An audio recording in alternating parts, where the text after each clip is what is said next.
Hi, it's Chris Newman. We're going to talk on another angle of the Treaty of Waitangi. Treaty compliance and treaty repugnant. And that word repugnant is very interesting. I will read a statement from Lord Normanby, who gave Captain Hobson his instructions on how to frame the treaty and how to deal with the people, the native people he found in New Zealand. He said that we must help the locals and carefully defend the observance of their own customs, so far as these are compatible with the universal maxims of humanity and morals. But the savage practices of human sacrifice and cannibalism must be promptly and decisively interdicted. Such atrocities, under whatever plea of religion they may take place, are not to be tolerated within any parts of the dominions of the British Crown. So there is a thing here, a line. What we've got treaty compliant is decency and morals. And what is not treaty compliant is brutality and abuse. So in specifics, we now realise that in 1840, the practices of, and I'm going to list a few of them here. I'm going to use red because they're bloody, okay? We've got cannibalism, and we've got slavery, and there's human sacrifice, and infanticide, which is particularly female infanticide, and there were other practices which relate to that, demon worship. There's some very strange spiritual practices. Now on this side of decency and morals, you've got things like you've got friendship and honesty and trust and loyalty and so on. I think we get the picture. So there's a real problem here, because under that old system, which we mentioned in a previous presentation, the Tikanga system, the Tikanga allowed this. And the Tikanga and the rangatira system allowed that. And this fits in under that whole story of tapu, mana, muru, and utu.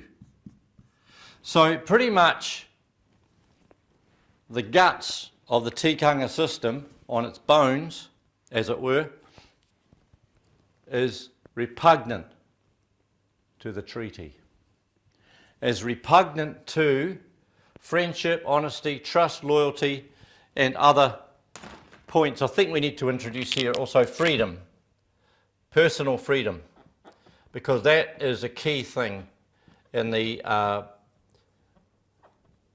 treaty. Personal freedom comes in through the British system. So the treaty is like a doorway. It's like it's a portal. And the portal that it opens this world of the Maori tribal system, it opens it and introduces it to them and invites their consent to join that world, which is the world of British common law. And it's based on, wait for it, the Bible. The Bible. and also the Magna Carta. The Magna Carta, the Great Charter of England. And so the portal being a doorway, the people on this side who were under the tribal system were invited to come across and join civilization. Civilization is what was at stake. Were we going to continue with a system which was so brutal that it's at any time 10 to 20% of the population could be slaves?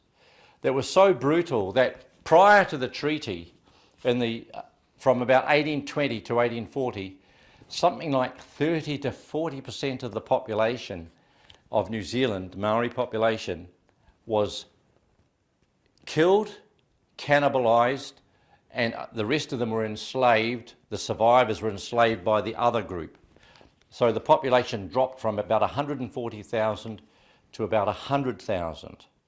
No wonder the chiefs and tribes were very happy after they overcome their political objections to accept a higher order that was coming through the portal of the treaty, and all they had to do, we'll use the red because that's very dramatic, is give their consent, which they gave. They gave their consent, the chiefs and tribes, to join civilization and to become treaty compliant, which meant that they would keep everybody, not just the Maori tribes, but all the settlers here, the people who were coming into the country, were expected to keep a minimal standard of decency and morality and keep this way of living, which is, of course, builds a decent civil society. And this other way here had to be given up. It had to be surrendered forever. And we know that the arising of Christianity was really important to help in the Christianities to bridge from this world into the modern world. That's why the missionaries were so important, and the missionaries helped write the treaty, and they were also involved in friendship and honest and trustful relationships with the chiefs and tribes. So now we can see how this all fits together. By coming through the bridge of Christianity, or across it, learning the British common law of the Bible, the Magna Carta, and joining with friendship, honesty, well-being, those good intentions, joining together and becoming the people of New Zealand, there was a transformation from what is repugnant to the treaty and is repugnant to human behaviour. Who likes to be cannibalised, enslaved, become a human sacrifice, or have their children, the little baby girls, killed at birth because they're not males? Who likes to see that as a way of life? That is Tikanga, and that is authorised by the rangatira, and in essence is the form of rangatiratanga which underlies this deep history of settlement in New Zealand by the Polynesians when they came here, and had to change when they became part of the modern society, joined the rest of the world.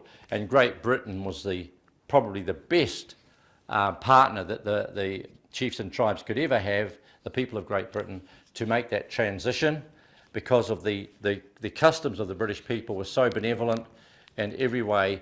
Even though people might grumble about it today, the benefits are incalculable. And so we are honouring the treaty by keeping to what is treaty compliant. We dishonour the treaty when we encourage what is treaty repugnant. I think that point is very clear, and I will close this presentation at that point, and I will introduce a brief commercial for my book, Fraud, Plunder, Treason and Our Treaty, available at newmanpress.com. And in this book are discussed all these matters that we are touching on in this lecture series. Thank you for your attention.